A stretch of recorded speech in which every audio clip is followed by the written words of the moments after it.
CBSE 12ஆம் வகுப்பு தேர்வு முடிவுகள் நாளை அல்லது நாளை மறுநாள் வெளியாக வாய்ப்பிருப்பதாக தெரியவந்திருக்கிறது. கடந்த 24ஆம் தேதி சிபிஎஸ்இ தேர்வு முடிவுகள் அறிவிக்கப்படவிருந்த நிலையில் தேர்வில் வினாத்தாள்கள் கடினமாக இருந்ததால் கருணை மதிப்பெண்கள் வழங்கப்படாது என சிபிஎஸ்இ அறிவித்திருந்தது.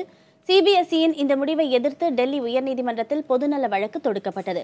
வழக்கை விசாரித்த நீதிமன்றம் கருணை மதிப்பெண் வழங்க வேண்டும் என்று உத்தரவிட்டது. இந்த உத்தரவு குறித்து சிபிஎஸ்இ தலைவர் சதுர்வேதி நேற்று முன்தினம் ஆலோசனை நடத்தினார். மனிதவள மேம்பாட்டுத்துறை அதிகாரிகளும் சட்ட நிபுணர்களுடன் ஆலோசனை நடத்தப்பட்டது. மேல்முறையீடு செய்தால் தேர்வு முடிவுகள் வெளியாவதில் தாமதமாகும் என சட்ட நிபுணர்கள் தரப்பில் தெரிவிக்கப்பட்டதாக கூறப்படுகிறது. இதனையடுத்து சிபிஎஸ்இ 12ஆம் வகுப்பு தேர்வு முடிவுகளை நாளை அல்லது நாளை மறுநாள் வெளியிட வாய்ப்பிருப்பதாக தெரியவந்திருக்கிறது.